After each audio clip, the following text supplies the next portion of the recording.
ممبر پر تشریف آئے، پہلے زینے پر یعنی ممبر کی پہلی سیڑھی پر قدم مبارک رکھا تو فرمایا آمین، پھر دوسرے زینے پہ قدم رکھا فرمایا آمین، پھر تیسرے زینے پہ قدم رکھ کر فرمایا آمین۔ صحابہ نے دیکھا کہ سرکار صلی اللہ علیہ وآلہ وسلم ہر قدم پر آمین آمین آمین فرما کر ممبر پر تشریف لائے ہیں۔ خطبہ دیا، علیہ السلام نے نماز پڑھائی، نماز کے بعد صحابہ نے پوچھا یا رسول اللہ آپ ممبر پر جب چڑھ رہے تھے ہر زینے پر آپ نے کہا آمین آمین آمین، یہ کیوں فرمایا یا رسول اللہ صلی اللہ علیہ وآلہ وسلم؟ تو نبی رحمت صلی اللہ علیہ وآلہ وسلم نے فرمایا کہ جبریل آئے تھے اور دعائیں ضرر بد دعا کر رہے تھے، دعائیں ضرر یعنی بد دعا، فرمایا جبریل نے بد دعا فرمائی ہلاک اور برباد ہو جائے وہ شخص جس کو اس کے ماں باپ میں سے دو یا ایک حالت بڑھاپے میں ملے لیکن اس نے ان کی خدمت نہ کی اور جنت کو نہ پا سکا، تو میں نے فرمایا آمین۔ پھر جب دوسرے زینے پہ قدم رکھا جبریل بدعا فرمائے، دعائیں ضرر فرمائے ہلاک اور برباد ہو جائے وہ شخص جس کے سامنے یا رسول اللہ آپ کا ذکر ہو اور آپ پر درود نہ پڑے، تو میں نے فرمایا آمین۔ پھر میں تیسرے زینے پہ قدم رکھا تو جبریل امین نے دعا فرمائی، دعائیں ضرر فرمائی ہلاک اور برباد ہو جائے وہ شخص جس کو ماہ رمضان ملا اور رمضان میں اس نے عبادت نہ کی اور جنت کو حاصل نہ کر سکا، تو میں نے فرمایا آمین۔ تو یہ تین شخص، ایک جس کے والد یا والدہ دونوں میں سے ایک بھی اس کو حالت ضعیفی تک مل گئے لیکن اس نے ان کی خدمت نہیں کی، ان کو راضی نہیں کیا، جبریل فرشتوں کے سردار اس کے لیے دعائیں ضرر فرما رہے ہیں کہ ہلاک ہو جائے برباد ہو جائے وہ شخص، اور سرکار امام الانبیاء اس بدعا پر آمین فرما رہے ہیں۔ دوسرا حضور علیہ السلام کا نام سن کر بھی جو درود شریف نہ پڑھے تو اس کے لیے بھی یہ بدعا ہے، اور جو رمضان ملنے کے باوجود ماہ رمضان میں عبادت نہ کرے، روزے نہ رکھے، نمازوں کا اہتمام نہ کرے، ذکر و اذکار نہ کرے، قرآن نہ پڑھے، بلکہ رمضان کے اندر بھی روزے چھوڑ کر نمازوں کو چھوڑ کر گناہوں میں زندگی گزار رہا ہے، تو ایسا شخص رمضان میں اپنی بخشش نہیں کرا سکا اور دنیا میں مگن رہا تو وہ بھی ہلاک ہو جائے، وہ برباد ہو جائے، اس کی ناک خاک آلود ہو جائے۔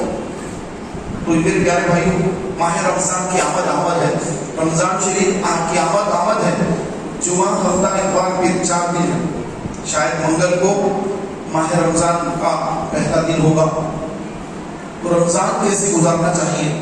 رمضان کی آمد یہ رحمت ہی رحمت ہے۔ نبی علیہ السلام نے فرمایا میری امت کو معلوم ہوتا کہ رمضان میں کیا ہے تو میری امت یہ تمنا کرتی کہ سارا سال رمضان ہوتا، کیونکہ آپ علیہ السلام نے فرمایا رمضان کا جب چاند نظر آتا ہے تو جنت کی کھڑکیاں اور جنت کے 8 دروازے کھول دیے جاتے ہیں اور جہنم کے دروازے بند ہو جاتے ہیں، اور فرمایا علیہ السلام نے شیطان کو جکڑ دیا جاتا، شیطان سرکش شیاطین جکڑ دیے جاتے ہیں، اور فرمایا علیہ السلام نے کہ جو رمضان میں مرے وہ اللہ تعالیٰ اس کو قبر کے عذاب سے اور جہنم کے عذاب سے بچائے گا، اس کی مغفرت فرما کر داخل جنت فرما دے گا۔ تو اس کو قبر کا عذاب ہے نہ محشر کے میدان میں کوئی اس کو تکلیف ہے، بس اس کے لیے راحت ہی راحت۔ پھر فرمایا علیہ السلام نے کہ جو رمضان کے مہینے میں نیکی کرے تو ایک نفل فرض کے برابر اور ایک فرض 70 فرضوں کے برابر، ایک نیکی کرے گا 70 نیکی کے برابر ثواب پائے گا۔ اور فرمایا آپ علیہ السلام نے کہ اس مہینے میں ایک رات ہے، وہ رات 1000 مہینوں سے افضل ہے، کہ جو اس رات اللہ کی عبادت کرے اللہ تبارک و تعالیٰ 1000 مہینوں کی عبادت سے زیادہ اس کو ثواب دیتا ہے. تقریباً 82 سال 83 سال ہوتے ہیں 1000 مہینوں کے، تقریباً 80 سے زائد سال ہوتے ہیں. تو وہ ایک رات اگر بندہ عبادت کر لے تو 80 یا 83 سال کی عبادت کا ثواب اس کے اعمال نامے میں لکھا جا رہا ہے. اب سوچئے ایک آدمی کے اوپر 50 سال 60 سال 70 سال 80 سال ہوتی ہے، تو 80 سال تک اگر کوئی پہنچ گیا بہت بڑی بات ہے بھائی. 80 سال کی عمر ہو گئی ماشاءاللہ، اچھا جی 80 سال تک جی، چلو اللہ کا شکر ہے. تو 80 سال بڑی چیز ہے. تو 80 سال میں آدمی سوتا بھی ہے، کھاتا بھی ہے، پیتا بھی ہے، محنت کمائی اس کے کام کاج بہت سارے کام کرتا ہے. لیکن یہاں پر یہ 80 سال صرف عبادت میں شمار ہو رہے ہیں. جو بندے کو شب قدر میں نصیب ہوتے ہیں، شب قدر جو نصیب ہوتی ہے وہ ایک رات ایسی مبارک رات ہے، اگر اس رات میں عبادت کر رہے 83 سال کی عبادت کا ثواب اس کو مل رہا ہے. وہ 83 سال میں کوئی سونے کے الگ نکال دو، کھانے پینے کے الگ نکال دو، کاروبار کے الگ نکال دو، شادی بیاہ میں گھومنے پھرنے جانے کے الگ نکال دو، کچھ بھی نہیں ہے. وہ پورے کے پورے سالے 83 سال کی عبادت کا ثواب مل رہا ہے ماشاءاللہ. اور آپ علیہ السلام نے فرمایا کہ اس ماہ میں اگر کوئی مسلمان کسی مسلمان کو روزہ افطار کرائے تو اللہ تبارک و تعالیٰ افطار کرانے والے کو روزہ رکھنے والے کے برابر ثواب عطا فرماتا ہے. اور جو پیٹ بھر کھانا کھلا دے، افطار مغرب کی نماز کے بعد اپنے مسلمان بھائی کو پیٹ بھر کھانا کھلا دے کہ آج یہ میرا بھائی مسلمان بھائی روزہ تھا، میں اس پر پیٹ بھر کھانا کھلاؤں گا، وہ پیٹ بھر کھانا کھلاتا ہے. آپ علیہ السلام نے فرمایا اللہ تعالیٰ اس کی گردن جہنم سے آزاد کر دیتا ہے، یعنی وہ بندہ جہنم سے نکل گیا. صحابہ نے پوچھا یا رسول اللہ، ہم میں سے ہر ایک کی استطاعت نہیں ہے کہ ہم لوگوں کو کھانا کھلائیں، افطار کرائیں. آپ علیہ السلام نے فرمایا اللہ یہ ثواب اس کو دے گا جو ایک کھجور یا ایک گھونٹ دودھ یا ایک گھونٹ پانی سے اگر کسی مسلمان کو روزہ افطار کرائے. تو ایک گھونٹ دودھ، ایک گھونٹ پانی یا ایک کھجور سے بھی اگر کسی مسلمان کو افطار کرا دے، روزہ افطار کرا دے، تو مولا تبارک و تعالیٰ ہمیں بھی روزہ رکھنے والے کے برابر ثواب عطا فرمائے. تو پیٹ پر کھانا کھلانے کی تو کیا بات ہے سبحان اللہ. تو یہ مہینہ محترم بھائیوں، آقا علیہ السلام اس ماہ میں اعتکاف بھی فرماتے.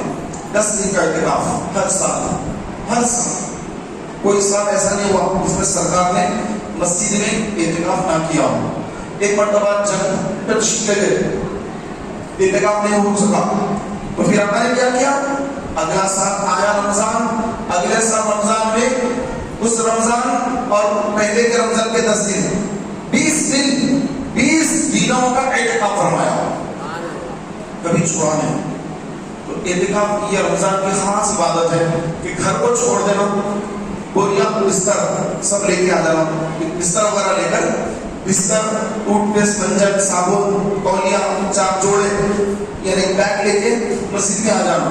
اور مسجد میں سحری، افطار، کھانا پینا، نہانا دھونا، یہ وضو خانے، وضو کرنا، طہارت خانے یوز کرنا، اوپر حمام بنے ہوئے نہانے کے، غسل خانے کے، یہی غسل کرنا، مسجد کے باہر میں جانا، یہ اعتکاف. اس کی اتنی زبردست فضیلت ہے کہ آپ نے سامنے فرمایا کہ جو بندہ رمضان کے مہینے کا 1 دن اور 1 رات کا اعتکاف کرے، 1 دن اور 1 رات، یعنی مغرب سے پہلے آ جائے اور ساری رات مسجد میں گزارے اور پھر دوسرا پورا دن مغرب تک مسجد میں گزارے، تو وہ ہو گیا 1 رات اور 1 دن، مکمل 24 گھنٹے کا اعتکاف ہو گیا. تو 1 رات اور 1 دن کا جو اعتکاف کرے گا، آقا علیہ السلام نے فرمایا اللہ تعالیٰ اس کو جہنم سے 3 خندقیں دور کر دے گا، اور 1 خندق کا فاصلہ مشرق سے مغرب ہوگا. مشرق سے مغرب کتنا فاصلہ ہے؟ اللہ اکبر. خندق گڑھے کو کہتے ہیں، گڑھا ہوتا ہے، گڑھا خندق کہا جاتا ہے.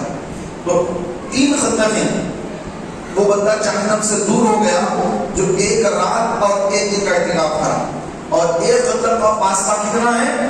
مشرق، ادھر مشرق ہے، سورج نکلتا ہے، ادھر مغرب ہے، سورج ڈوبتا ہے، تو مشرق سے مغرب تک کا جو فاصلہ ہے اتنا فاصلہ ایک خندق کا ہے، ایسی 3 خندقیں دور ہو جائے گا وہ مسلمان جو اللہ کی رضا کے لیے 1 دن اور 1 رات کا مسجد میں اعتکاف کرے گا۔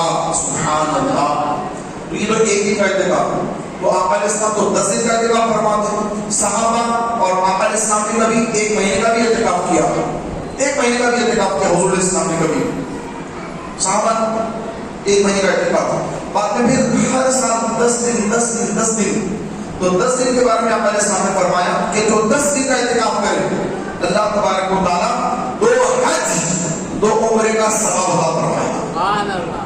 اور باہر جو نیکیاں کرتا تھا، باہر جو نیکیاں کرتا تھا مسجد میں آنے کی وجہ سے وہ نیکیاں نہیں کر سک رہا ہے، تو اللہ تبارک و تعالیٰ ان نیکیوں کا بھی ثواب عطا کرے گا کیونکہ وہ مسجد میں اعتکاف ہے، تو باہر جو نیکیاں کرتا تھا ان نیکیوں کا بھی ثواب ملے گا، اعتکاف کا بھی ثواب ملے گا، ثواب میں کمی نہیں کرے گا اللہ تعالیٰ کہ نہیں وہ بندہ باہر تھا وہ نیکیاں کرتا تھا اب وہ اعتکاف میں بیٹھ گیا ہے تو اس کو باہر کا ثواب بھی اس کے عمل نامہ میں لکھا کرو، اے فرشتوں وہ ثواب بھی اس کو لکھو، یہ اللہ کی رحمت ہے۔ تو میرے پیارے بھائیوں، یہ پورا مہینہ جب گزرتا ہے، مہینہ ختم پہ آتا ہے، جمعہ کی بھی فضیلت ہے اس کے اندر، آقا علیہ السلام نے فرمایا کہ رمضان کے ہر جمعے میں اللہ تبارک و تعالیٰ 10 لاکھ ایسے گناہگاروں کی مغفرت کرتا ہے جو گناہوں کی وجہ سے جن پر جہنم واجب ہو چکا ہوگا، ایسے 10 لاکھ گناہگاروں کی، اور روزانہ 70,000 گناہگاروں کی افطار کے وقت اللہ تعالیٰ مغفرت فرماتا ہے، اور پورے رمضان میں جتنے بخشے گئے ان کی مجموعی تعداد کے برابر چاند رات کو اللہ تعالیٰ مسلمانوں کی مغفرت فرماتا ہے۔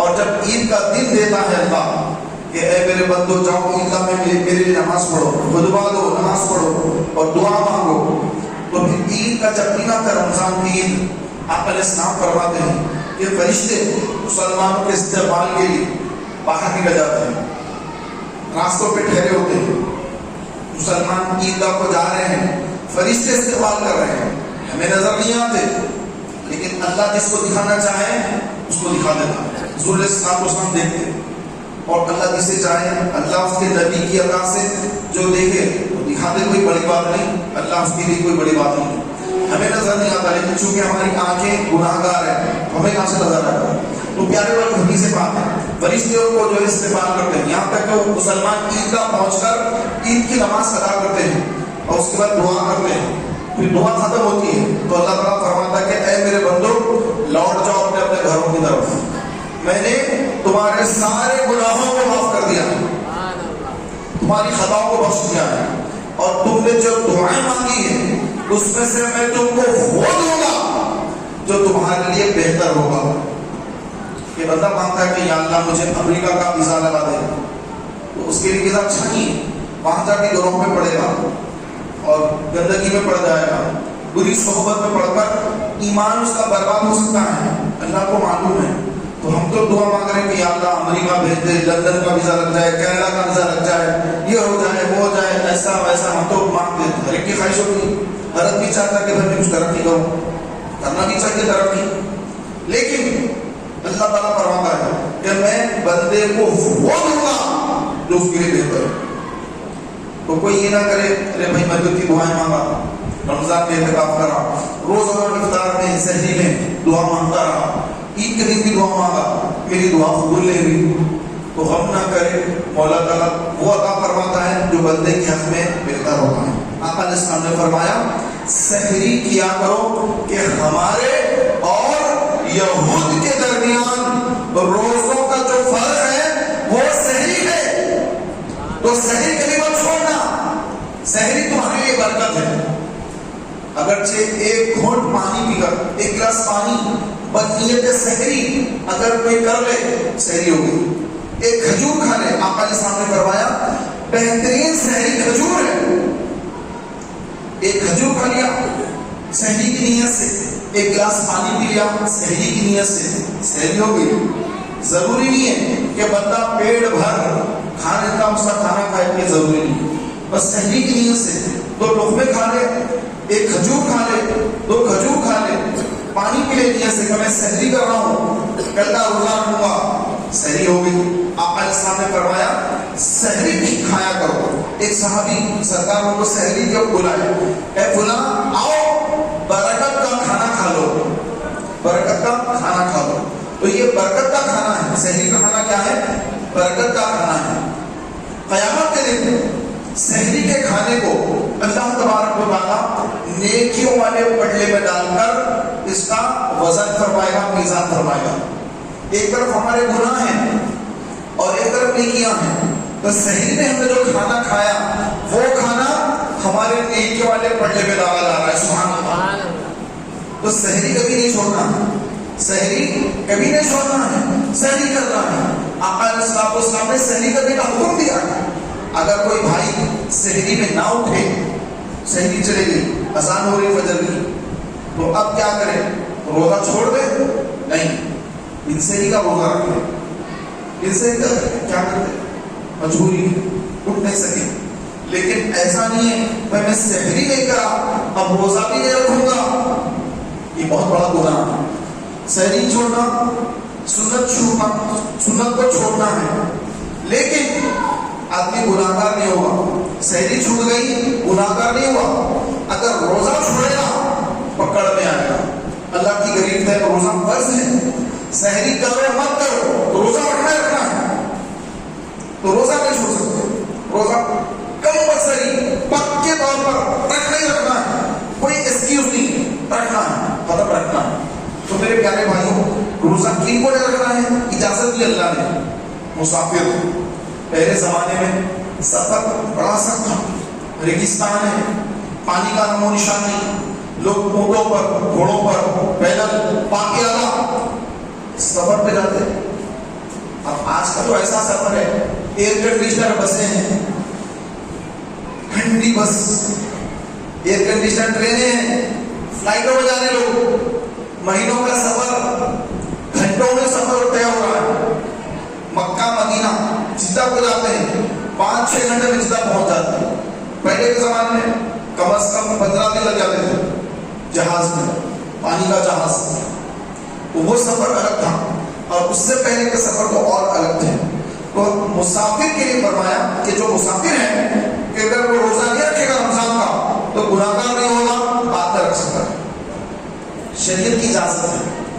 لیکن اگر سہولت ہے کہ آپ سحری کے وقت پر بس والا ہوٹل پر روک دیتا ہے، سحری کر لیں آپ، اور افطار کے وقت بھی کوئی ہوٹل کے پاس روک دیتا ہے، یا گھر میں آپ اپنے ساتھ میں کچھ کھجور رکھ کے، پانی کی بوتل رکھ کے، کھجور رکھ لیے، افطار کا وقت میں افطار کا لیے، سحری کے وقت پر آپ نے روٹی رکھ لی، کچھ سالن رکھ لیا ہوٹل سے، پارسل رکھ لیا، سحری کر لی، بس میں سحری، ٹرین میں سحری، کار میں جا رہی، تو جہاں چاہے روک لیجیے، رات میں سحری کر لیجیے، سبحان اللہ، کوئی مسئلہ نہیں۔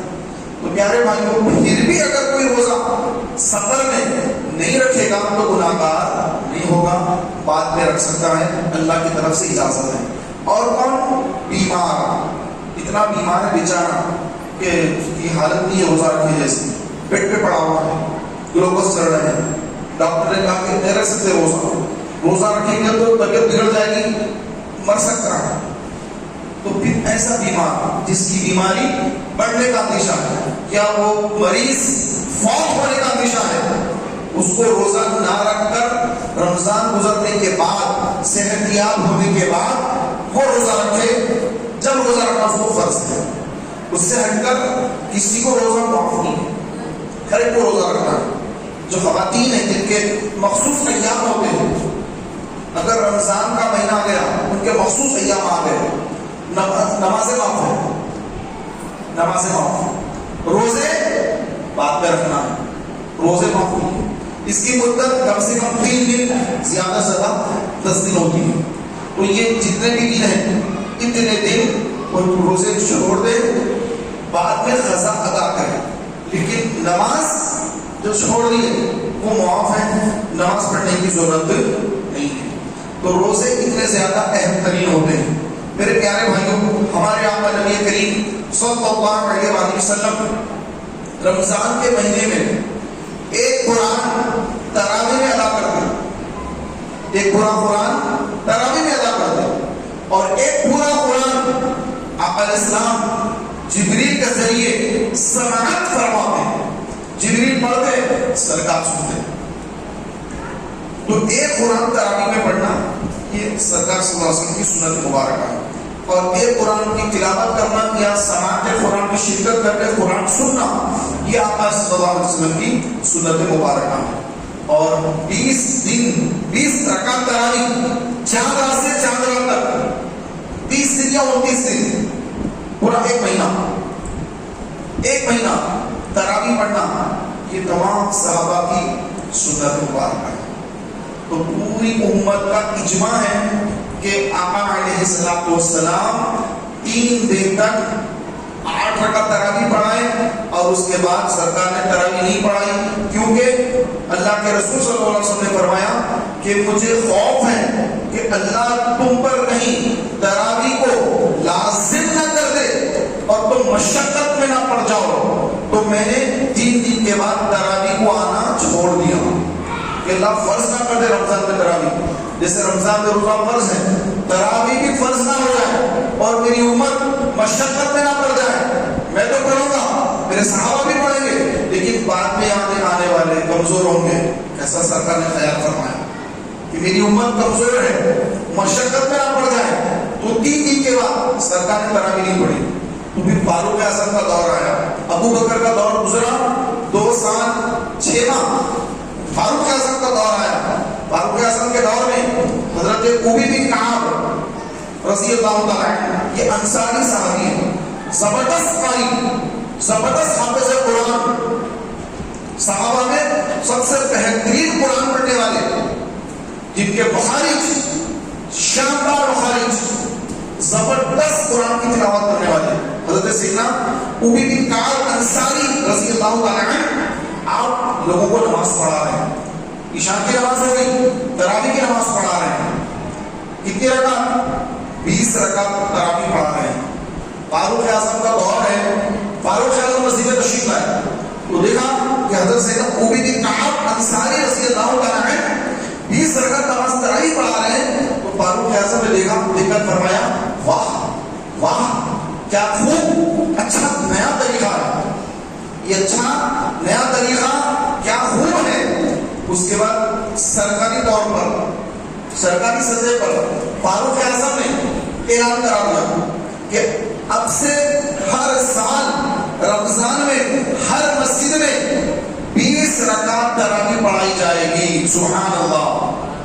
تو الحمدللہ فاروق اعظم نے جیسے اعلان کر دیا، اب پورے مدینے میں جتنی مسجدیں ہیں، مکہ مکرمہ میں، حرم شریف میں، مکے کے حرم میں، مدینے کے حرم میں، اور جہاں جہاں تک اسلام پہنچ چکا تھا وہاں پر ہر جگہ پر 20 رکعت تراویح قرار دے دی گئی۔ تو وہ دور رہا اور آج ہے کہ ہر طرف 20 رکعت تراویح پڑھی جاتی ہے۔ تو یہ پورے صحابہ کی سنت ہے، پورے صحابہ کرام علیہ رضوان 20 رکعت تراویح پڑھتے تھے۔ کسی نے یہ نہیں کہا کہ نہیں ہم 8 پڑھیں گے، سرکار نے 8 پڑھی ہم بھی 8 پڑھیں گے، نہیں، فرمایا کہ فاروق اعظم نے جو 20 رکعت تراویح کا اعلان کیا ہے یہ بالکل درست ہے۔ اور کون ہے وہاں پر؟ حضرت عثمان موجود، مولا علی موجود، مولا علی کا وہ مقام، سرکار نے اسلام نے فرمایا کہ میں علی کا شہر ہوں اور علی اس کا دروازہ ہے، یعنی اگر جو مجھ تک آنا چاہے علی کے ذریعے آئے۔ شہر میں کیسے آتے ہیں؟ دروازے سے آتے ہیں نا، فصیل بھلان کے کود کے تو نہیں آتے، ہاتھ پیر ٹوٹ جاتے، سمجھ رہے ہیں؟ تو آنا کیسے؟ علی کی محبت دل میں لے کے حضور کی بارگاہ میں آنا، تو علم بھی ملے گا، عمل بھی ملے گا، دنیا بھی ملے گی، آخرت بھی ملے گی۔ آقا علیہ السلام نے فرمایا میں علم کا شہر ہوں، علی اس کا دروازہ ہے۔ تو علی رضی اللہ تعالیٰ عنہ، مولا علی رضی اللہ تعالیٰ عنہ تشریف فرما ہے، فاروق اعظم اعلان کر رہے ہیں کہ 20 رکعت تراویح پڑھی جائے گی۔ تو فاروق اعظم کے اعلان پر نہ حضرت عثمان نے اس سے اختلاف کیا، نہ مولا علی نے اختلاف کیا، سب نے 20 رکعت تراویح پڑھی۔ آج کچھ لوگ ہو گئے جو اپنے آپ کو اہل حدیث کہتے ہیں اور بولتے کہ نہیں ہم 8 رکعت پڑھیں گے. ارے حضرت عثمان سے بڑھ کر ہو گئے, مولا علی سے بڑھ کر ہو گئے تم لوگ. فاروق اعظم کے اعلان پر صحابہ نے سر تسلیم خم کر دیا, اور تم لوگ کیا ہے تم لوگوں کے اوقات. تو ایسے گمراہ لوگ ہر دور میں ملیں گے, ان سے دور رہیے. اہل سنت جو اہل سنت حق اہل سنت مسلک کے اعلیٰ حضرت اس پر مضبوطی سے قائم رہے تو کبھی گمراہ نہیں ہوں گے. تو میرے پیارے بھائیوں, ہمارے آقا نبی کریم صلی اللہ علیہ وآلہ وسلم نے ماہ رمضان کے بارے میں فرمایا کہ رمضان پورے مہینوں کا سردار مہینہ ہے, اور جمعہ یہ تمام دنوں کا سردار دن ہے. تو جمعہ تمام دنوں کا سردار, رمضان تمام مہینوں کا سردار. آقا علیہ السلام نے فرمایا کہ جو مسلمان رمضان میں مرے گا سیدھے داخل جنت ہوگا, اور جو غیر مسلم مرے گا سیدھے داخل جہنم ہوگا. کیونکہ جنت کے 8 دروازے مومن کے لیے کھلے ہوئے ہیں, مسلمان کے لیے جو کہیں لا الہ الا اللہ محمد رسول اللہ صلی اللہ علیہ وسلم, اس کے لیے جنت کے دروازے کھلے ہوئے ہیں. اتنا ہی کہنا ہے لا الہ الا اللہ محمد رسول اللہ صلی اللہ علیہ وسلم, اس کے لیے جنت کے دروازے کھلے ہوئے ہیں. اور جو یہ کلمے کو نہیں مانتا, انکار کرتا ہے, غیر مسلم ہے, ٹھیک ہے تیری مرضی بھائی, جو کرنا ہے کر, تیری مرضی مت پڑھ, اور پھر موت آئے گی تو اس کے لیے جہنم کا دروازہ کھلا ہوا سیدھے داخل جہنم ہو جائے گا اور ہمیشہ رہے گا, نکل کر نہیں آئے گا. ہمارے پاس ایمان کی دولت ہے, یہ سب سے بڑی نعمت ہے, اور رمضان کی برکتیں مسلمانوں کو نصیب ہوتی ہیں, نہ منافق کو اور نہ کفار مشرکین کو. ہاں کاروبار ہر ایک کو ملتا ہے, رمضان کا مہینہ آتا ہے تو غیر مسلم بھی کماتے ہیں, کھجور بیچتے ہیں. اسرائیل جو مسلمانوں کا دشمن بیت المقدس پر قابض کر کے رکھا ہوا ہے, لاکھوں فلسطینی مسلمانوں کو شہید کرنے والے اسرائیلی یہودی رمضان کا مہینہ آتے ہی کھجور کے کاروبار میں کود جاتے ہیں, اور مسلمانوں کو کھجور بیچ کر پیسہ کما کر ان پیسوں سے فلسطین کے مسلمانوں پر بم برساتے ہیں. تو ہمیں تو پتہ ہی نہیں کہ کون سی کمپنی کے کھجور لینا اور کون سی کمپنی کی کھجور نہیں لینا. تو میرے پیارے بھائیوں, اسرائیل کے جو کھجور ہیں وہ کھجور مت لیجیے آپ. کون سے کھجور لینا ہے؟ وہ کھجور لینا ہے جو مدینے سے آتے ہیں. سبحان اللہ, جو سرکار کے شہر مدینہ سے آتے ہیں, مکے سے آتے ہیں. تو یہ کھجور بابر کا کھجور ہے جو مدینے سے آتا ہے.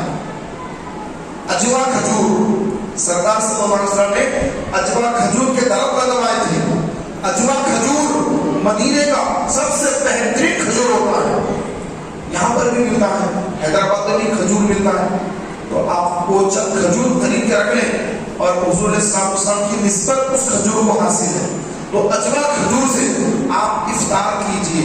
افطار بھی عبادت ہے, آپ کو معلوم ہے افطار کرنا بھی عبادت ہے. افطار کرنا بھی عبادت ہے کہ آپ جو ہے افطار کریں گے اس پر بھی اللہ تعالیٰ ثواب عطا فرمائے گا. تو افطار کرنا یہ بھی عبادت ہے. لہذا افطار کے وقت پر ایسوں کے پاس افطار نہ کریں. افطار کی دعوت میں چلے گئے, سود کا کاروبار کرتے جناب, ان کے پاس دعوت میں چلے گئے افطار کرنے. ارے وہ سودی کاروبار کرنے والا بندہ ہے, مال جمع کر لیا, اب لوگوں کو افطار کرا رہا ہے. آپ جا کے وہاں افطار کریں گے, آپ کا روزہ جائے گا. نہیں بابا وہاں افطار نہیں کرنا ہے. کہاں کرنا ہے؟ حق حلال کی خود کی محنت کی کمائی ہے, ہاتھوں کی کمائی سب سے بہترین کمائی. خود کی کمائی سے, حلال کمائی سے آدمی کھجور خریدے اور اس سے افطار کرے, اپنے روزے کو بچائے. ادھر ادھر افطار نہ کرے, بلکہ افطار نہ کرے, اپنے پیسوں سے افطار کرے. بعض وقت یہ ہوتا ہے کہ آپ کہیں ایسی جگہ پہ چلے گئے جہاں پر کچھ غیر مسلم ہیں اور وہ آپ کو افطار کرا رہے ہیں. غیر مسلم افطار کراتے ہیں, جیسے بڑی بڑی دکانوں پر شاپنگ وغیرہ کے لیے چلے گئے آپ رمضان کے مہینے میں, افطار کا وقت ہو گیا, تو غیر مسلم ہوتے ہیں دکاندار, بڑی بڑی دکانیں ہوتی ہیں, وہ دیکھتے ہیں کہ بھائی مسلمان بھائی ہیں، ان کو افطار کرنا چاہیے، افطار کا ٹائم ہو گیا ہے، تو وہ لوگ آ کے افطار لگا دیتے ہیں، اور دکانوں میں، بڑی بڑی دکانوں میں افطار کے لیے کھجور، پھل فروٹ وغیرہ لگا دیتے ہیں۔ تو علماء فرماتے ہیں کہ وہ افطار کرنا تو درست ہے، لیکن اپنے پاس سے کھجور رکھ کر جائے کہ افطار پہلے اپنے کھجور سے کر لے، روزہ ہو گیا، افطار کر لیا، ہمارا روزہ کمپلیٹ ہو گیا۔ اب چاہے وہاں پہ غیر مسلم نے ہمارے لیے اگر افطار کا انتظام کیا ہے، بے شک اس میں سے کھا سکتے ہیں، کوئی منع نہیں، بالکل کھا سکتے ہیں۔ افطار کرا رہے ہیں، پھل فروٹ لگایا ہے، کھجور لگایا ہے، چائے کا انتظام کیا ہے، کھانا والا بھی کھلانا ہے، حریص ماتا کے کوئی غیر مسلم کھلاتا ہے، بالکل کھائیے، کوئی بات نہیں، کھا سکتے ہیں، لیکن پہلے اپنے کھجور سے آپ افطار کر لیں، بسم اللہ پڑھ کر، اس کے بعد دعا پڑھ لیں۔ افطار کرنے کے بعد دعا پڑھی جاتی ہے، اللہم لک صمت وبک آمنت وعلیک توکلت وعلی رزقک افطرت، کہ اللہ میں تجھ پہ ایمان لایا اور تجھی سے تیری رضا کے لیے روزہ رکھا اور تیرے دیے ہوئے رزق سے میں نے افطار کیا، تیرے دیے ہوئے سے افطار کیا، افطرت، تیرے دیے ہوئے سے افطار کیا۔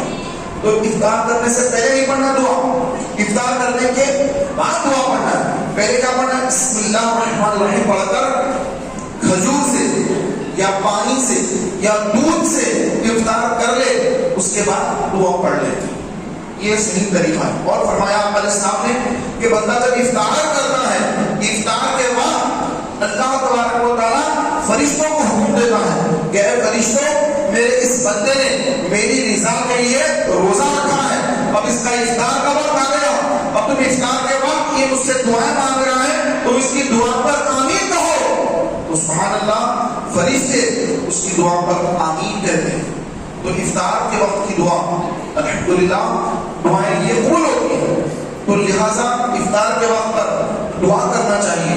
آقا علیہ السلام نے فرمایا کہ جب تک میری امت افطار میں جلدی کرے گی، امن میں رہے گی، سلامتی میں رہے گی، تو افطار کا جب وقت ہو جائے، مثال کے طور پہ افطار کا وقت لکھا ہوا ہے کہ 6:28 پر افطار کا وقت ہو گیا، 2 منٹ احتیاط کر لیں، 6:28 کو ہے، 6:30 کو افطار کر لیں، اس کے بعد پھر مغرب کی نماز پڑھ لیں۔ ایسا نہیں کہ پہلے نماز مغرب پڑھ رہے ہیں، مغرب کی نماز پڑھ لیے، پڑھنے کے بعد اب افطار کر رہے ہیں۔ بعض لوگ کرتے ہیں اس طرح سے، بعض لوگ ایسے بھی ہیں، پہلے مغرب کی نماز پڑھتے اس کے بعد افطار کرتے ہیں، جبکہ آقا علیہ السلام نے فرمایا کہ جب تک میری امت افطار میں جلدی کرے گی، سلامتی میں رہے گی۔ جلدی سے پورا کیا نہیں، 6:28 کو وقت ہو رہا ہے، ارے جلدی کرنا ہے تو 2 منٹ پہلے کرنا ہے، جلدی کرنا ہے، آپ کا روزہ نہیں ہوا۔ جلدی سے پورا نہیں کیجیے، وقت سے پہلے کر لو، وقت ہونے کے بعد احتیاطی طور پر 1-2 منٹ احتیاط کر لیں، پتہ نہیں موبائل میں کچھ غلطی ہوگی، گھڑی میں کچھ غلطی ہوگی، 1-2 منٹ احتیاط کر لیں، دعا کر لیں، اس کے بعد اب زیادہ دیر نہ کرے، فوراً افطار کر لیں، اور افطار کے بعد پھر دعا کریں۔ کھجور کھا لیا، 1 گھونٹ پانی پی لیا، اس کے بعد پھر دعا میں مشغول ہو جائیں۔ یہ دعا کی قبولیت کا وقت ہے، افطار سے پہلے، افطار کے بعد۔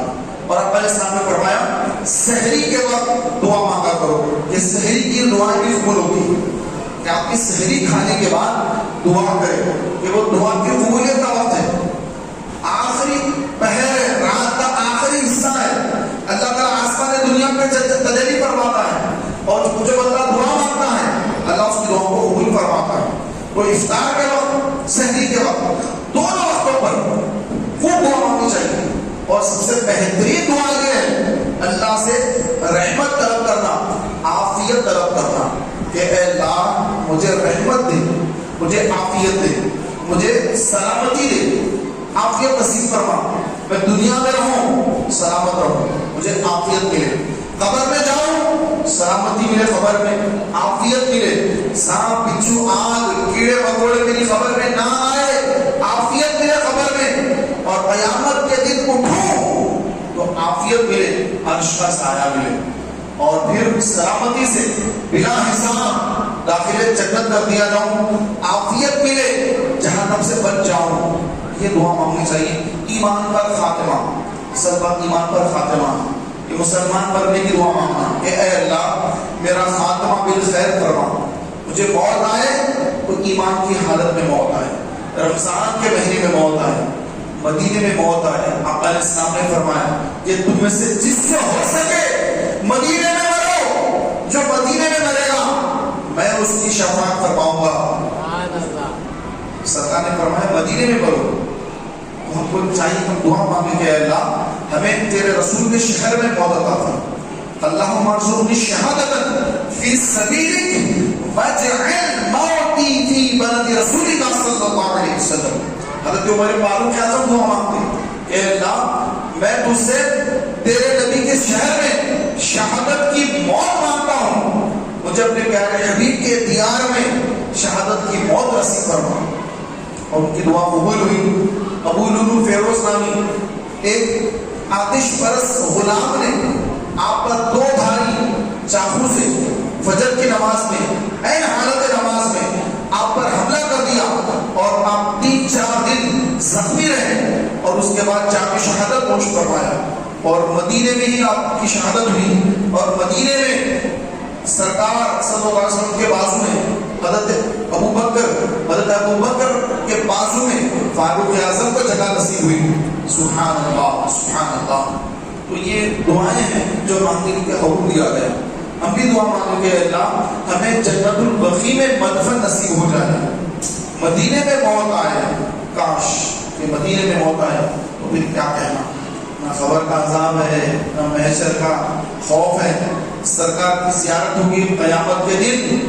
اور آقا علیہ السلام نے فرمایا کہ جس نے قیامت کے دن میری زیارت کی میں اس کی ضرور شفاعت فرماؤں گا.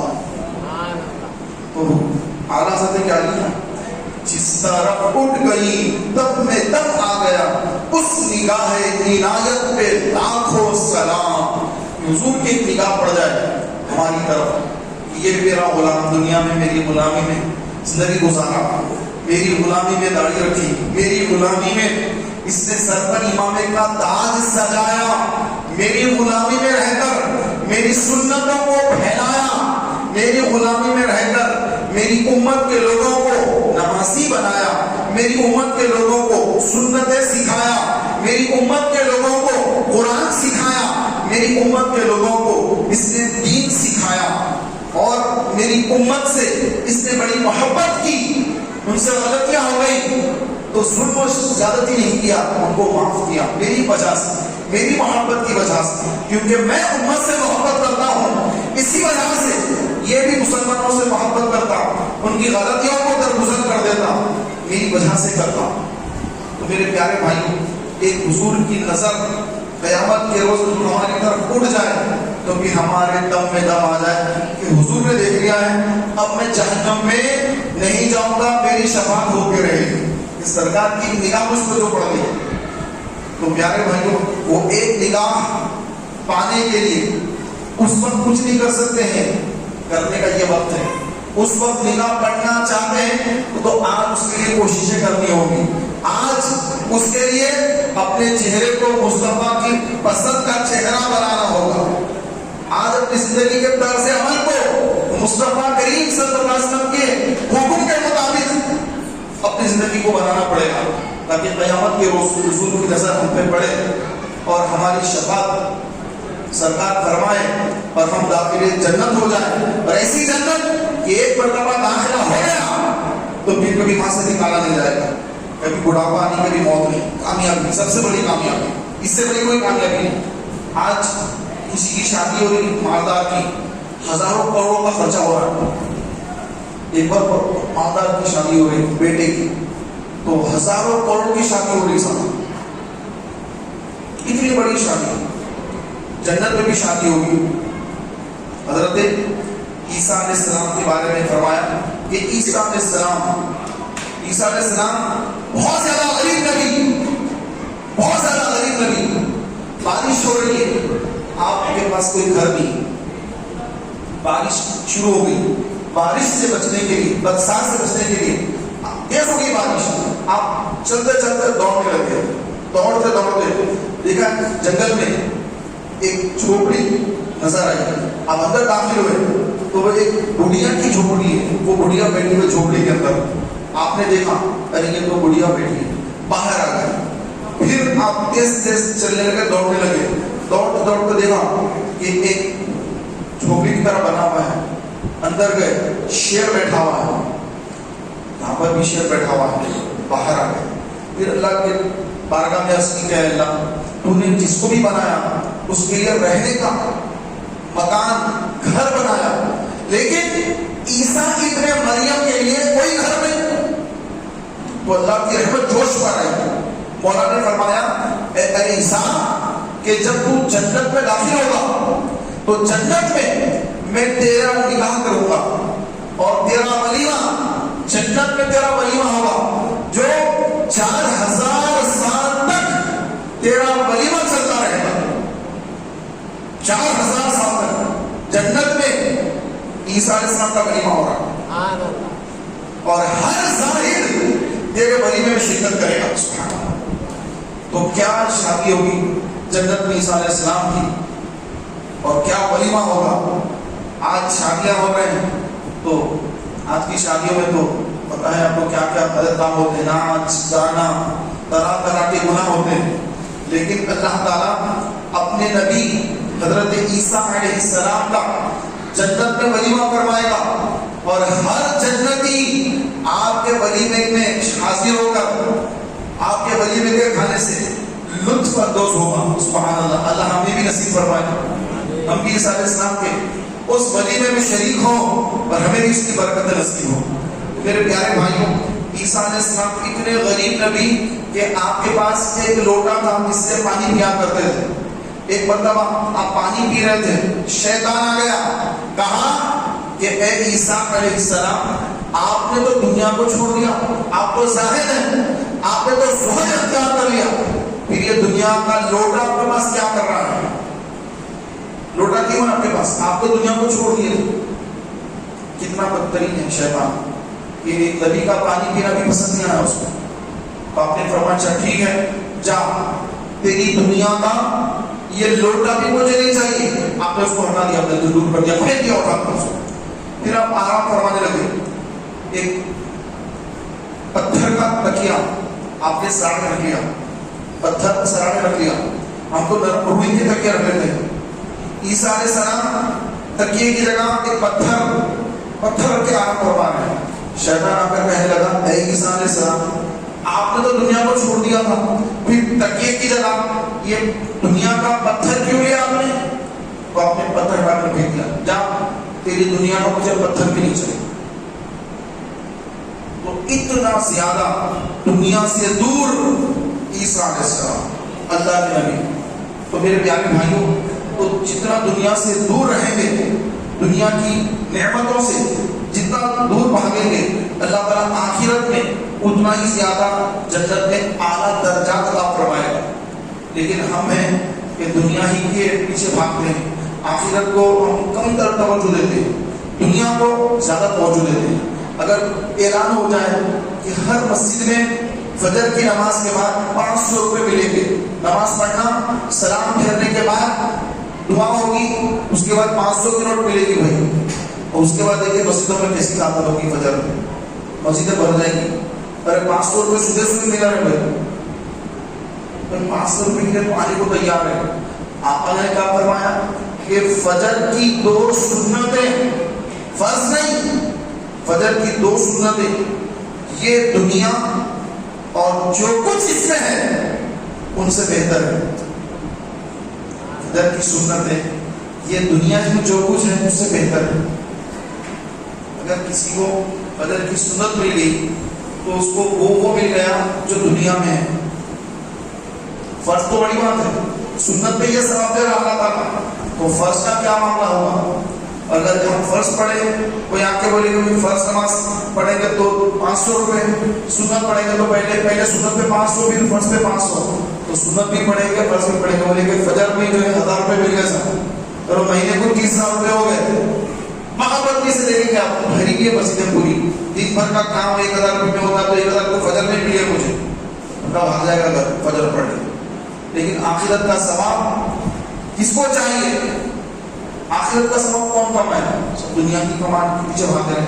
ارے آخرت کے بارے میں سوچو بھائی، یہ دنیا چھوڑ کر جانا ہے، یہ دنیا رخصت ہونے والی ہے، ختم ہو جانے والا ہے.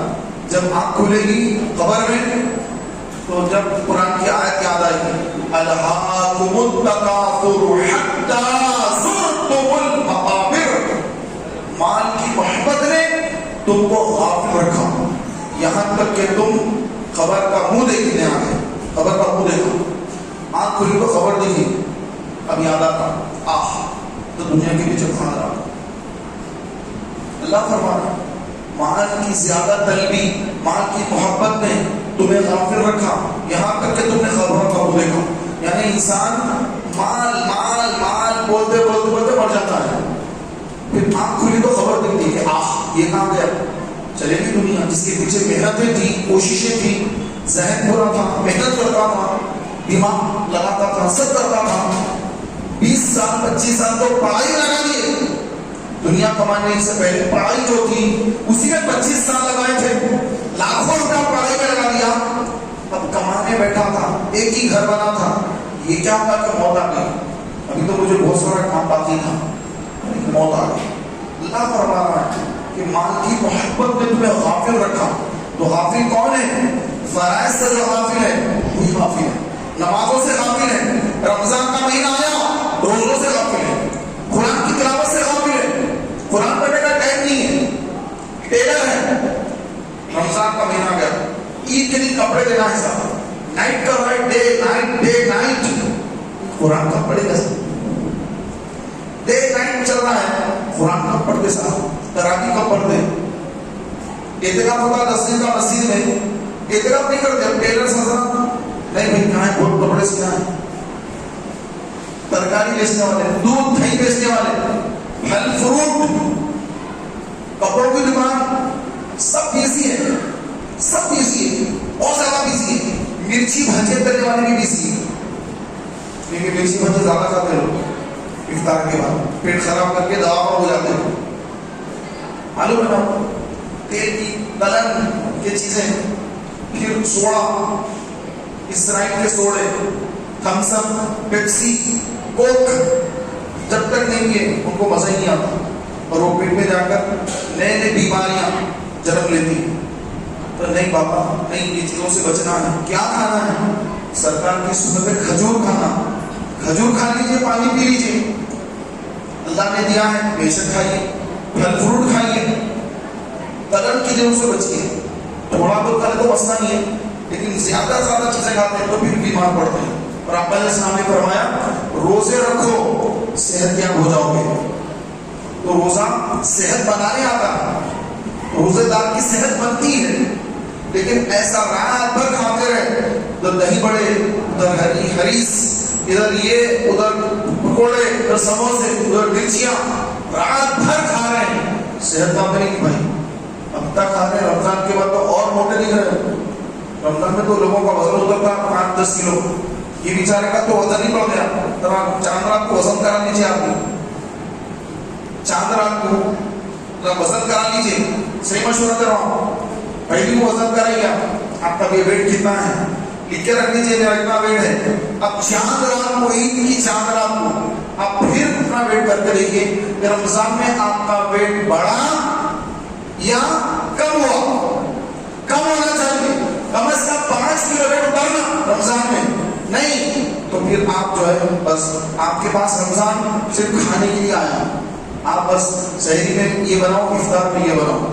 افطار میں پورا دستر بھرا ہوا ہے، دہی بڑے، یہ وہ پھل فروٹ کٹے ہوئے، اتنا کھاتے نہیں، اتنا لگا دیا تو اتنا کھاتے ہی نہیں. پھر وہ بچ جاتا ہے، پھینکتے ہیں اس کو اٹھا کر. تو کوئی غریب ایسا جس کو رسید نہیں ہے، پر اٹھا اٹھا کے پھینک رہے ہیں افطار.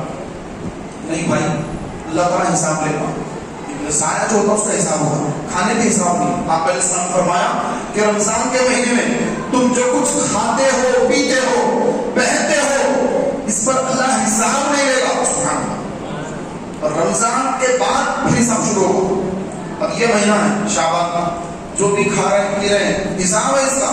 یہ کھائے کہاں سے کمائے، اور کھائے تو حلال کھائے یا نہیں کھائے. پھر کھا کے کیا کرے؟ کھانے کے بعد طاقت آئی تو یہ طاقت کا استعمال نماز پڑھنے میں لگائے، قرآن پڑھنے میں لگائے، یا پھر گناہ گاری میں لگائے؟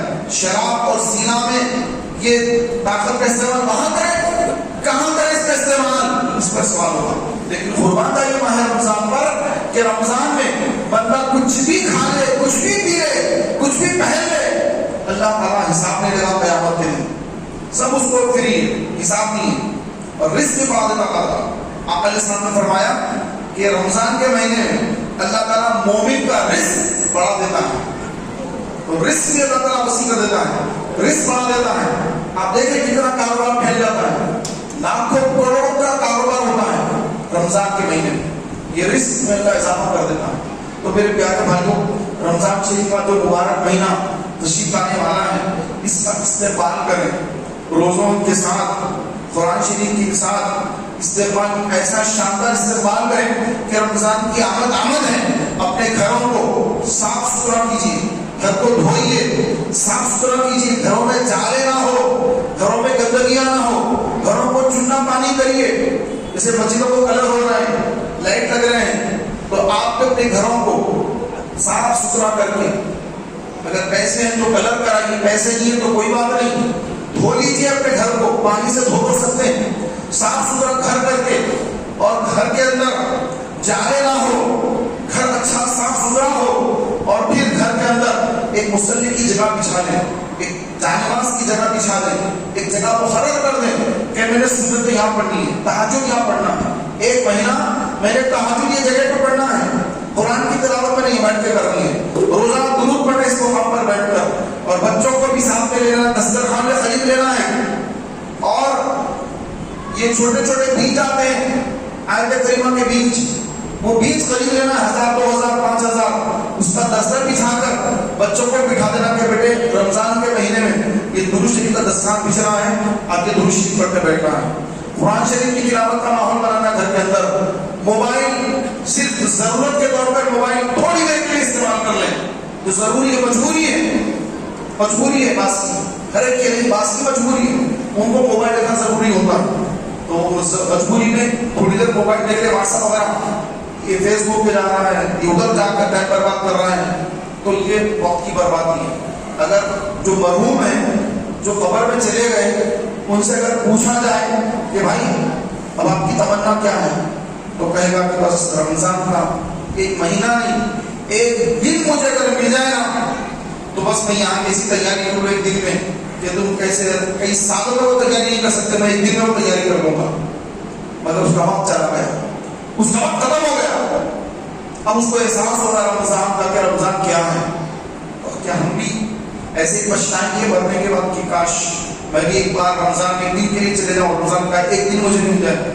اللہ تعالیٰ تو اتنا دے رہا ہے، لیکن ابھی بھی ہماری لیے کوئی گارنٹی نہیں کہ ہم بھی رمضان دیکھیں گے، اس کی کوئی گارنٹی نہیں ہے صاحب۔ ابھی 4 دن بچے ہیں، 4 گھنٹے کا نہیں بھروسہ، 4 پل کا بھروسہ نہیں، رمضان کو 4-5 دن ہے، اور کوئی نہیں جانتا کہ کب کس کی موت واقع ہو جائے۔ بس ہم کو یہ دعا کرنا کہ اے اللہ ہمیں رمضان تک پہنچا، ہم رمضان میں داخل ہو جائیں، رمضان میں داخل ہو گیا کامیاب ہو گیا، کہ پچھلے زندگی کے سارے گناہ اس کے رمضان کی برکت سے معاف ہو رہے ہیں۔ اگر موت بھی آ گیا رمضان میں تو سیدھے داخل جنت ہو رہا۔ رمضان میں انٹر ہونا یہ سب سے بڑی کامیابی ہے، رمضان میں داخل ہو جانا یہ اللہ کا بہت بڑا کرم ہو جائے گا، اس کا فضل ہو جائے گا ہمیں رمضان اگر مل جاتا ہے۔ تو میرے پیارے محترم بھائیوں، ماہ رمضان میں آپ اپنی عبادتوں کا اہتمام کریں، کہ رمضان کے اندر یہ بازاروں میں گھومنے پھرنے کے بجائے آپ رمضان سے پہلے آپ جو ہے اپنی شاپنگ کر لیجئے کہ عید کے دن یہ کرتا پیجامہ پہننا ہے، یہ جو ہے مجھے امامہ باندھنا ہے، ایک باندھ کے یعنی جو کہ آپ لباس پہنتے ہیں وہ پہلے تیاری کر لیں۔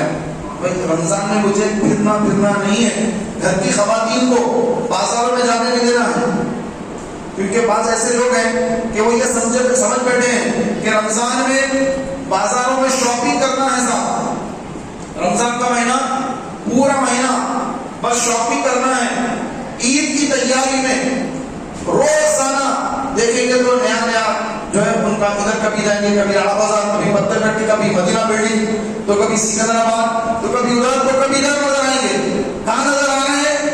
شاپنگ سینٹرز، بڑے بڑے مالس میں وہی نظر آ رہے ہیں. ارے مسجد میں نظر آ رہے تو کیا بات ہوگی؟ ہاں کہ کسی کی مجبوری ہے تو الگ بات ہے، مجبوری کے تحت کوئی جا رہا ہے وہ الگ بات ہے. لیکن رمضان کے مہینے میں صرف گھومنا پھرنا، اپنے وقت کا ضیاع کرنا، یہ سب سے بڑی بدقسمتی کی بات ہے. خوش قسمتی کی بات تو یہ ہے کہ بندہ مسجد میں اپنا زیادہ وقت گزارے، جتنا ممکن ہے مسجد میں وقت گزارے، زبان کو پہلے تولے پھر بولے، بلا وجہ کی گفتگو نہ کرے. رمضان کا مہینہ ہے، رمضان کے مہینے میں اللہ کا ذکر کرے. یہ مہینہ مواصلات کا مہینہ ہے، ایک دوسرے کی خبر گیری کرنے کا مہینہ ہے. کوئی پریشان ہے اس کی مدد کرنے کا مہینہ ہے، کوئی غمزدہ ہے مشکل میں ہے، پیسے نہیں اس کے پاس، اس کی مدد کا مہینہ ہے. اس کو جیل ہو گئی، اس کے بچے گھر میں پریشان ہیں، اس کے بچوں کی ماں گھر میں پریشان ہے. کافروں نے، ظالموں نے کسی کو جیل میں ڈال دیا، کسی کو شہید کر دیا، کسی پر جھوٹا مقدمہ لگا کر اس کو اندر بند کر دیا. اس کے بچے پریشان ہیں اور وہ وہاں پریشان ہیں. تو ان کے بارے میں سوچیں، ان کے بارے میں اللہ سے دعا کریں کہ اللہ جتنے مسلمان بلا وجہ جیلوں میں بند ہیں، ظالموں نے مسلمانوں کو جیلوں میں بند کر کے رکھا ہے، اے اللہ تو ان کے رہائی کا سامان مہیا فرما دے. تو ان سے غیب سے تو ان کی رہائی کا انتظام فرما. ان کے لیے دعائیں کریں، ہم اپنے لیے دعا نہ کریں، اپنے مسلمان بھائیوں کے لیے دعا کریں. بالخصوص فلسطین کے مسلمانوں کے لیے دعا کریں، فلسطین کے مسلمانوں کے لیے دعا کریں. افطار کے وقت، سحری کے وقت پر ایک مسلمان وہ ہے، ایک جسم کے مانند ہے، اگر کسی حصے میں تکلیف ہو تو سارا جسم اس سے متاثر ہوتا ہے. فلسطین کا مسلمان اگر پریشان ہے تو ہندوستان کا مسلمان بھی تکلیف میں ہے، پوری دنیا کا مسلمان تکلیف میں ہے. کیوں؟ کیونکہ وہ بھی مسلمان، ہم بھی مسلمان. ان کا ہمارا رشتہ کلمے کا رشتہ ہے، لا الہ الا اللہ محمد رسول اللہ صلی اللہ علیہ وسلم. اس کلمے کے رشتے پر ہماری بنیاد ہے. تو ہم اپنے مسلمان بھائیوں کے لیے بہت دعائیں کریں. کہ دعا سے بڑا کوئی تحفہ نہیں. تحفہ اب ہم یہاں سے تو کچھ کر نہیں سکتے، کوئی بھی کیا کر سکتا ہے؟ جن کے ہاتھ میں کرنا ہے وہ نہیں کر رہے. ہم تو یہاں پڑے، ہم کیا کر سکتے سوائے دعا کے؟ دعا کو کر سکتے.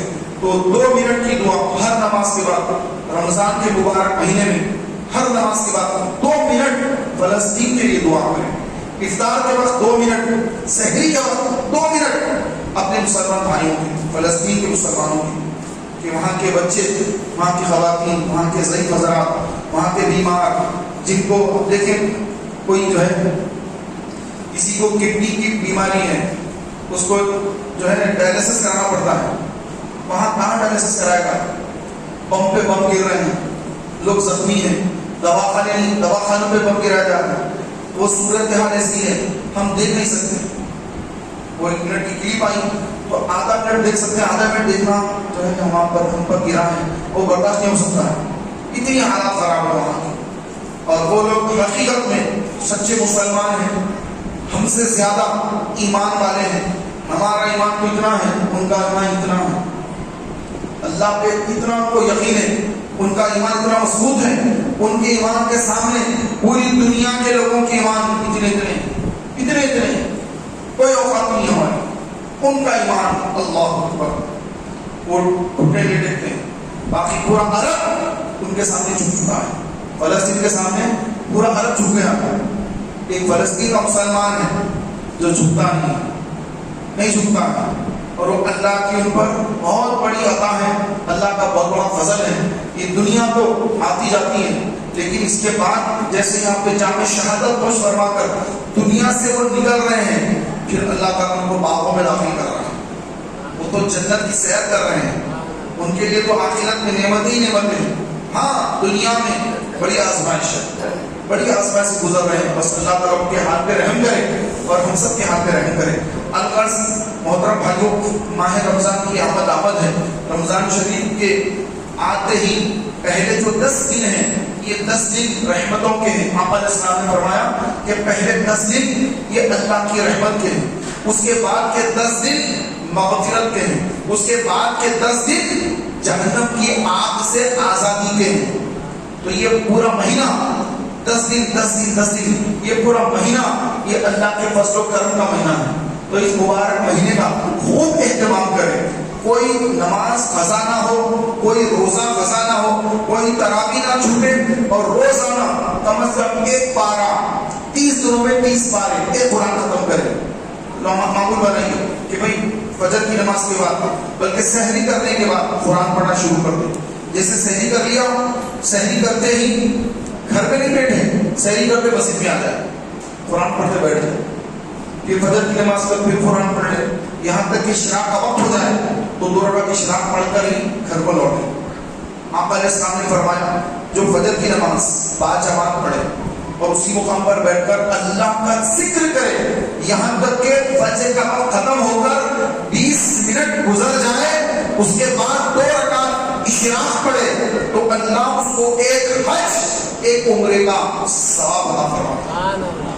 چونکہ رمضان ہے, ایک نیکی 70 نیکی کے برابر ہے, تو اگر آپ ایک دن بھی اشراق کی نماز پڑھ لیے تو ایک حج ایک عمرے کا ثواب, ایک حج ایک کو 70 سے لگائیے 70 حج ایک عمرہ کا ثواب مل رہا ہے, 70 عمرے ایک حج کر رہے ہیں تو 70 حج کا ثواب, اور 2 رکعت پڑھنے پر 70 عمرے تو 70 عمرے کا ثواب, ایک ہی دن میں 70 حج 70 عمرے کا ثواب. یہ کوئی یہاں بیٹھ کے ہم نہیں بول رہے ہیں, یہ حدیثوں میں لکھا ہوا ہے. سرکار علیہ السلام نے فرمایا کہ ایک حج ایک عمرے کا ثواب ملے گا, اور رمضان میں ثواب بڑھا دیا جاتا ہے, 70 گنا زیادہ بڑھایا جاتا ہے. سرکار علیہ السلام نے فرمایا, ہم اپنی طرف سے نہیں کہہ رہے ہیں, یہ حدیث بات ہے. تو پیارے بھائیوں, یہ مبارک مہینہ الحمدللہ یہ نیکیاں کمانے کا مہینہ ہے. نیکیاں کمانا اور کما کر اپنے مرحومین کو ایصال ثواب کرتے رہنا ہاتھوں ہاتھ. جیسے نیکی کی ساری نیکیاں ایصال ثواب, اور 1-2 کو نہیں کرنا, سرکار علیہ السلام کی ساری امت کو ایصال ثواب کر دینا. ہر امتی کو جتنے انتقال کر گئے ہر ایک کو قبر میں ثواب ملے. پھر ہم جب مریں گے پھر بعد میں اللہ تعالیٰ ایسے بندوں کو پیدا کر دے گا جو ہمارے مرنے کے بعد ہمارے لیے بھی قبر میں آتا رہے گا ایصال ثواب. تو پیارے بھائیوں, کوشش فرمائیے کہ رمضان کے مبارک مہینے میں کوئی گناہ سرزد نہ ہو, کیونکہ شیطان تو بند ہے, ایک مہینہ شیطان بند ہے, جکڑ دیا گیا, جیل ہو گئی شیطان کو. اب تو شیطان بھٹکانے نہیں آئے گا. پھر کون بھٹکائے گا بھائی؟ نفس. کون بھٹکائے گا؟ نفس. نفس نہیں مرا, نفس زندہ ہے. کون سا نفس؟ نفس امارہ یہ زندہ ہے, یہ مرا نہیں, جیل میں نہیں لے گیا, ہمارے ساتھی سے ساتھی ہمارے, یہ ہمیشہ سست دلانا. نفس کا کام کیا ہے؟ سستی دلانا, کاہلی دلانا, عبادت سے جی چرانا. اب کہاں جاتا ہے تراویح میں پیروں درد ہو رہے ہیں, گھٹنوں میں درد ہو رہا, ٹھہر ٹھہر کے نہیں ہونا, آج ایک دن چھوڑ دیں گے, کل پھر پڑیں گے. یہ ہے نفس. آپ کا نفس یہی ہے. فجر کی اذان ہو رہی ہے, آپ بولیں گے ذرا ایک 10 منٹ لیٹ کے اٹھوں, 5:15 ہو رہے ہیں, 5:30 کو جماعت ہے, ذرا 10 منٹ لیٹ ہوں, گیا 10 منٹ جا کے پھر آدھا گھنٹہ ہوگا, نماز سے لے آتی ہے. نہیں, اٹھنا ہے, اٹھنا ہے, وقت ہو رہا ہے, سیدھا مسجد کو چلے جانا ہے. نفس مرا نہیں, نفس زندہ ہے. شیطان بد ہے, لیکن شیطان سے بھی خطرناک ہمارا نفس ہے. بلکہ شیطان کو کس نے بھٹکایا؟ شیطان کے نفس نے. شیطان اس کو خود بھٹکایا, نفس, اس کا نفس بھٹکایا. آگ, میں آگ کا ہوں, شیطان کو نفس بولا ارے تو آگ کا ہے, آدم مٹی کے ہے. آگ مٹی کے سامنے جھکتی, ارے آگ تو اوپر جاتی, مٹی نیچے آتی. آگ کا مٹی کے سامنے جھکے گی نہیں. یہ ذہن دینے والا کون؟ نفس. وہ شیطان کو بھڑکانے والا اور خراب کرنے والا اس کا نفس. تو نفس ہمارے ساتھ لگے ہی لگا ہوا ہے, رمضان میں بھی رہتا, تو اس سے بچنا اصل کام ہے. شیطان خود بولنا بند کر دیتا. اب نفس کو کنٹرول کرنا ہی ہمارے ہاتھ میں. کیسا کنٹرول کرنا؟ کم کھانا. زیادہ کھائیں گے پھر جو سستی کھانے پیدا ہوتی ہے. رمضان کا مہینہ خوب کھانے پینے کا نہیں, عبادتوں کا مہینہ ہے. تھوڑا سا کھا کے عبادت کو تیار ہو جانا ہے, کیونکہ تراویح میں ٹھہرنا ہے. زیادہ خوب کھاؤں گا, خوب پانی پیوں گا تو تراویح میں پیشاب کو جانا پڑے گا, پھر رکعت چھوٹ جائے گی. نہیں, تھوڑا کھا کے بس ختم کر دوں گا, تھوڑا سا پانی پی لوں گا, کہ بار بار ضرورت کو جاننا پڑے. فجر کے وقت پر سحری کرنے کے بعد اتنا کھانا کھا لیے, اتنا پانی پی لے, کبھی شام تک پانی نہیں پی سکتے, چلو 1-2 گھونٹ اور پی لو, ذرا اور پی لو, ارے سائرن کی آواز آ رہی, اور پی لو, اور تھوڑا پی لو, پی کے پانی پی کے آ کے نماز میں ڈر رہے, ہم سب لمبی رکعت پڑھا رہے ہیں, تو پیٹ میں درد شروع ہو گیا, شام آرا جلدی سلام پھیلا تھا امام صاحب, ارے فجر میں لمبا پڑھاتے بھائی, کیا الگ طرح پڑھا فجر میں, ٹھیک ہے, جب رکوع پڑھاتے تب تینوں پریشان ہے بیچارے. تو یہ کیوں ہوتا ہے؟ زیادہ پینے سے. سرکار علیہ السلام نے فرمایا سحری میں چند لقمے سحری کے لیے کافی, چند لقمے سحری کے لیے کافی. تو پیارے بھائیوں, یہ مہینہ فل پیٹ بھر کھانے کا نہیں ہے, بلکہ فل عبادت کا مہینہ ہے. یہ آپ اپنے ذہن میں بٹھا لیجیے. آپ لوگوں کو مت دیکھیے انہوں یہ کر رہے ہیں, وہ کر رہے ہیں, رمضان کے روزے نہیں رکھتے, اعتکاف نہیں کرتے, دیکھو پیسہ کما رہے ہیں, انہوں یہ کر رہے ہیں. تو ان کو سمجھانا ہمارا کام ہے. ہمارا کام کیا, آپ کو سمجھانا. بات بھی وہ سمجھے ان کی مرضی, نہیں سمجھے ان کی مرضی. سمجھانے کا ثواب اللہ ہم کو دے رہا ہے, تم سمجھانا, باقی اس کی مرضی. لیکن اس کو دیکھ کے ہم سست جاہل یا دنیا دار نہیں بننا ہے. ہمیں تو یہ دیکھنا کہ ہمارے آقا علیہ السلام نے رمضان کیسے گزارا, صحابہ نے رمضان کیسے گزارا. صحابہ پورا 1 مہینہ رمضان کا اعتکاف کر کے مسجد میں گزارے صحابہ, پھر بعد میں صحابہ نے 10 دن کا بھی اعتکاف کیا. ہم رمضان ایسا گزاریں گے, ذہن بنا لیں گے کہ رمضان یہ عبادت کا مہینہ ہے, یہ ادھر ادھر جانے کا گھومنے پھرنے کا مہینہ نہیں, یہ اللہ کو راضی کرنے کا مہینہ ہے, عبادت ذکر کرنے کا مہینہ ہے. آپ کی جتنی زکات نکلتی ہے پوری زکات نکال کر مستحقین کو پہنچا دیں کہ رمضان کے مبارک مہینے میں ثواب 70 گنا بڑھ گیا. زکات میں 1000 روپے دیں گے تو خیر رمضان میں 70,000 یا 700,000 یا 7 لاکھ پتہ نہیں کتنے ہو جائیں گے, اتنا زکات دینے کا ثواب ملے گا اگر رمضان میں زکات نکالیں گے. اس لیے لوگ رمضان میں زکات نکالتے ہیں. جبکہ حقیقت یہ ہے کہ انسان جب صاحب نصاب ہو جائے تو 1 سال گزرنے کے بعد اس پر زکات واجب ہوتی ہے, نہ کہ رمضان میں. رمضان کا زکات سے کوئی تعلق نہیں ہے, لیکن رمضان اس لیے زکات دیتے ہیں کہ ثواب زیادہ ہے. اللہ تعالیٰ کی بارگاہ میں دعا ہے کہ مولا تبارک و تعالیٰ ہمیں ماہ رمضان کا خوب بہتر استقبال کر کے ماہ رمضان میں خوب نیکیاں کرنے کے اللہ تعالیٰ ہم سب کو توفیق عطا فرمائے. رمضان کی بہاریں اللہ ہم سب کو دیکھنا نصیب فرمائے. آمین بجاہ نبی کریم صلی اللہ علیہ وآلہ وسلم. آئیے اپنے درود پاک کے صحیح پڑھ لیتے ہیں. نبی کریم صلی اللہ علیہ وآلہ وسلم نے ارشاد فرمایا کہ جو